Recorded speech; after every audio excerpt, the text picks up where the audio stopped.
जो सतगुरु होते हैं या फिर जो अक्षर ब्रह्म ब्रह्म पुरुष या फिर सतपुरुष जो होते हैं, जो कि वास्तविक परमात्मा का प्रतिनिधित्व करते हैं, जो कि वास्तव में गुरु होते हैं, उनका सतलोक से संबंध होता है। और अगर हम अपने जीवन को सफल बनाना चाहते हैं तो मृत्यु के बाद हमें सद्गति प्राप्त हो या फिर हम सतलोक की व्यवस्थाओं के साथ शामिल हो जाएं, इस प्रक्रिया का प्रतिनिधित्व करने के लिए जो सत्पुरुष होते हैं या फिर जो अक्षर ब्रह्म होते हैं, वो जानबूझकर इस माया रूपी संसार में जन्म लेते हैं, मतलब भौतिक शरीर के साथ भी घूमते हैं। और जो मैं आपको आज सतलोक की व्यवस्था के बारे में बता रहा हूँ, वो एक वास्तविक सत्य भी है। अंतरिम यात्रा के दौरान सरलता के साथ जो हम यात्रा करते हैं, अपनी उस यात्रा के दौरान अपने भीतरी अनंत एकांत में हमें यही वाली व्यवस्थाएं मिलती हैं। मतलब सतपुरुष, अक्षर ब्रह्म, ब्रह्म पुरुष या फिर सदगुरु हमें अंतरिम यात्रा के दौरान भी दिखाई पड़ते हैं। हम उनसे बात भी कर सकते हैं या फिर वो हमसे बात भी कर सकते हैं, हमारा मार्गदर्शन भी कर सकते हैं। लेकिन ओनली सतमार्ग में चलने वाले साधकों का ही वो मार्गदर्शन करते हैं। जैसा कि मैंने वीडियो के शुरुआत में आपको बताया कि जो सत्पुरुष होते हैं, जो जानबूझकर इस माया रूपी संसार में जन्म लेते हैं, लेकिन माया रूपी इस संसार में सर्वाइव करने के बाद भी वो माया अतीत होते हैं, मतलब माया के अधीन वो बिल्कुल भी नहीं होते हैं, लेकिन वो बहुत ही ज्यादा सरल स्वभाव के होते हैं। और सरल स्वभाव अगर हमारा होता है तो फिर हमें सूक्ष्म जगत की उच्च स्तरीय व्यवस्थाएं भी मिल जाती हैं, जिन व्यवस्थाओं के बारे में आज मैं आपको इस वीडियो में बता रहा हूं। लेकिन जो सत्पुरुष होते हैं, जो इस भौतिक जगत में भौतिक शरीर के साथ सर्वाइव करते हैं, वो हमारे सोशल मीडिया में जितने भी गुरु ज्ञान बांट रहे हैं, भले ही वो मायाग्रस्त वाले गुरु हों या फिर वो माया के अधीन वाले गुरु ना हो, वो सबका मुआयना करते हैं। जैसा कि वो एक वास्तविक गुरु होते हैं, तो उन्हें पता होता है कि कौन इंसान या फिर कौन साधक या फिर कौन गुरु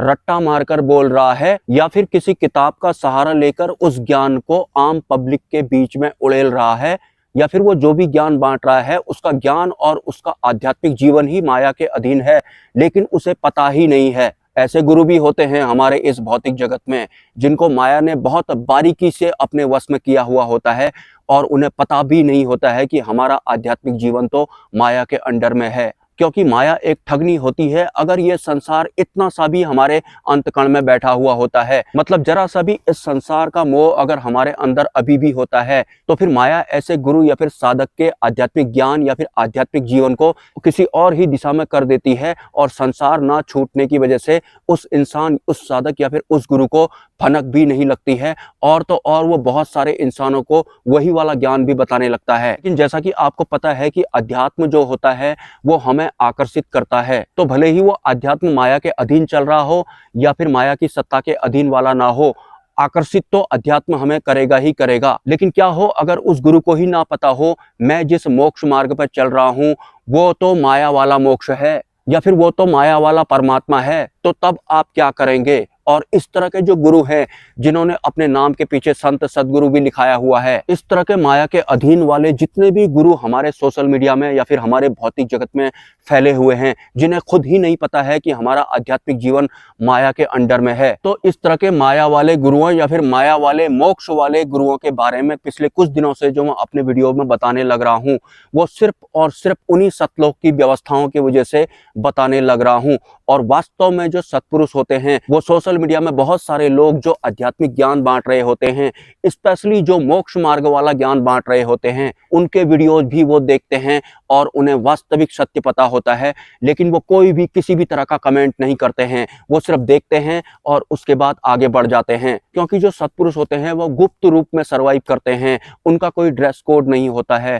और वास्तव में अगर आपको मैं बताऊं, जो सत्पुरुष, सदगुरु, अक्षर ब्रह्म या जो ब्रह्म पुरुष जो होते हैं, जो भौतिक शरीर के साथ इस भौतिक जगत में सर्वाइव करते हैं, उनके स्थान पर अगर शिष्यों की संख्या में आपको बताऊं तो 11, 12, 13, 14 होती है, या फिर ज्यादा से ज्यादा 40 या फिर 60, 70 ही उनके स्थान में शिष्यों की संख्या होती है। और तो और जो माया के अधीन वाले गुरु या फिर शिष्य या फिर साधक होते हैं, अगर उनकी नजर उनके स्थान पर पड़ेगी तो उन्हें ऐसा लगेगा कि ये कोई गुरु गुरु नहीं है, ये भी पागल है, और जितने लोग इसको सुन रहे हैं ये भी कुछ खास लग नहीं रहे हैं, ये कोई छोटा मोटा गुरु होगा और ये भी कोई छोटे मोटे साधक या फिर शिष्य होंगे।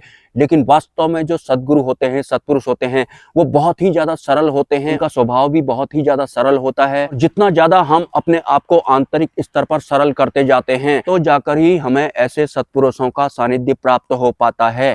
ध्यान में अगर आपको इंसान के रूप में कोई सीधे सरल इंसान जैसे दिखाई पड़ रहे होंगे तो आपने उनकी तरफ ज्यादा ध्यान नहीं दिया होगा। अगर आप आत्म जागृति करने वाली दिशा में साधनाएं कर रहे हैं तो उस दौरान जितनी भी ज्यादा सरल व्यवस्थाएं, इंसान रूपी व्यवस्थाएं अगर आपको दिखाई पड़ती हैं तो आपको उनको सरल या फिर फालतू का समझकर छोड़ नहीं देना है।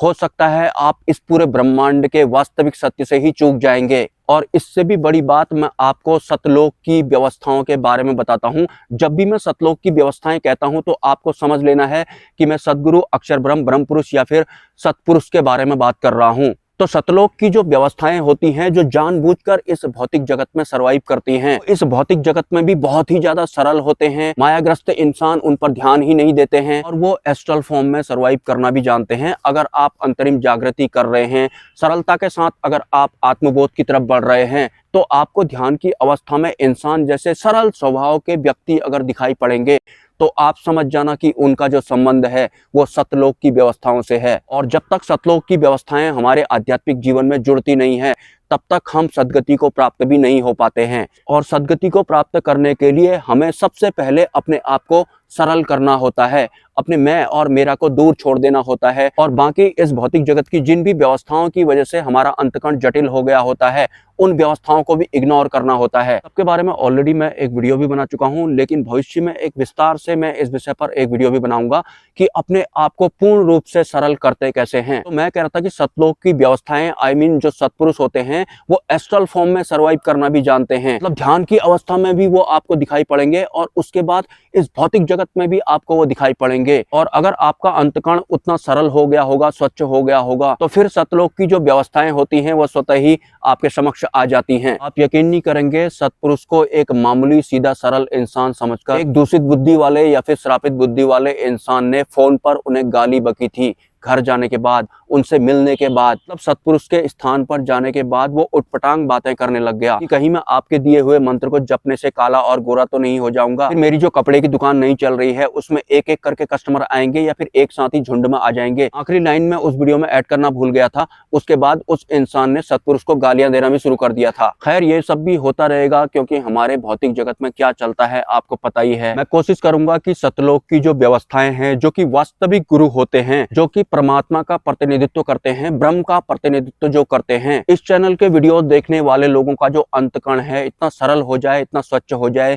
कि स्वतः ही उस लोक की व्यवस्थाएं आपसे जुड़ जाएं। ऐसा होता है। तो सबसे पहले जो भी धारणाएं और मान्यताएं आपने अपने अंदर भरी हुई हैं, भले ही वो धर्म वाली हो या फिर किसी अन्य तरह की धारणाएं और मान्यताएं हो, उन सभी को आपको इग्नोर करते करते, सरल होते होते आंतरिक यात्रा करनी है और अपने अनंत एकांत तक पहुंचना है। वहां जाकर आपको सतलोक की व्यवस्थाएं मिलती हैं। ध्यान की अवस्था में, स्वप्न में भी दिखाई पड़ सकते हैं, या पहले से ही अगर आप पात्रता रखते होंगे तो इस भौतिक जगत में भी वो आपको मिल जाएंगे। लेकिन हाँ, उच्च स्तरीय संतों का जो स्थान होता है उसके बारे में मैं एक लाइन और ऐड करना चाहूंगा। और सिद्धियों के बारे में जो भी गूढ़ रहस्य मैं अपने वीडियो के माध्यम से आप लोगों के सामने रखता हूँ, वो भी सिर्फ और सिर्फ सतलोक की व्यवस्थाओं की वजह से ही रख पाता हूँ। ये माया के बारे में जो कुछ दिनों से मैं ज्ञान बताता जा रहा हूँ और अभी ये खत्म नहीं हुआ है, क्योंकि माया भी अनंत है, ये भी मैं सतलोक की व्यवस्थाओं की वजह से ही बता पा रहा हूँ। और हाँ, उच्च स्तरीय संतों का जो स्थान होता है वहां के बारे में मैं एक लाइन ऐड करना चाहता हूँ। इस बारे में ऑलरेडी मैं वीडियो बना चुका हूँ कि किस तरह के लोगों को वहां से टर्मिनेट कर दिया जाता है। वो वीडियो तो आपने देख ही लिया होगा, अगर नहीं देखा है तो आप देख लेना। लेकिन एक लाइन और ऐड करनी है मुझे कि जैसे आप किसी उच्च स्तरीय वास्तविक संत के सानिध्य में जाते हैं, उनके स्थान पर जाते हैं जहां पर 11-12 या फिर 20-25 या फिर 40-50-60-70 तक साधक हो सकते हैं, लेकिन उन सब में मैं और मेरा नहीं होता है। उनमें से किसी के अंदर भी अहंकार नहीं होता है। और अगर उनमें से किसी के भी अंदर थोड़ा सा भी अहंकार होता है तो उसकी बातें सुनने की वजह से अन्य साधक भी प्रभावित होते हैं। तो जरा भी अहंकार अगर आपके अंदर होगा तो भी उस इंसान या फिर उस साधक को वहां से टर्मिनेट कर दिया जाता है। और बहुत ही सरल और सीधा साधा जीवन वहां पर होता है, नॉर्मल खाना ही वहां पर खाया जाता है। तो आपको ध्यान रखना है कि आपके शब्दों से कहीं कोई दूसरे प्रभावित तो नहीं हो रहे हैं, कहीं आपकी वजह से वो उच्च स्तरीय संत का सानिध्य छोड़कर तो नहीं चले जाएंगे। इस बात का ध्यान तो सत्पुरुष या फिर उच्च स्तरीय संत सबसे पहले रखते हैं। और जैसे कि सत्पुरुष के स्थान पर खाने की व्यवस्था हो रही है और आप भी आत्म जागृति करने के उद्देश्य से वहां पर गए हुए हैं, तो जैसे कि वहां पर दलिया बन रहा है या फिर दाल चावल बन रहा है। लेकिन अगर आपने इतना भी बोल दिया कि दाल में अगर टमाटर डालोगे तो और भी अच्छी हो जाएगी, तो इतना सा बोलने में भी आपको वहां से निकाल दिया जाएगा।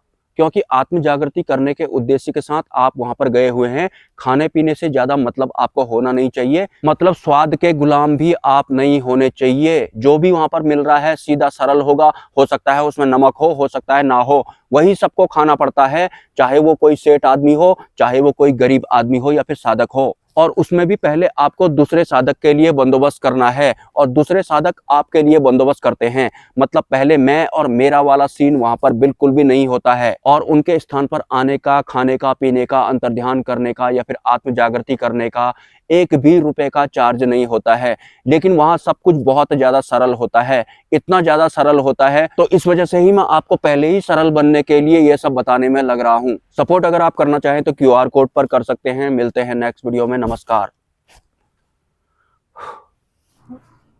ओए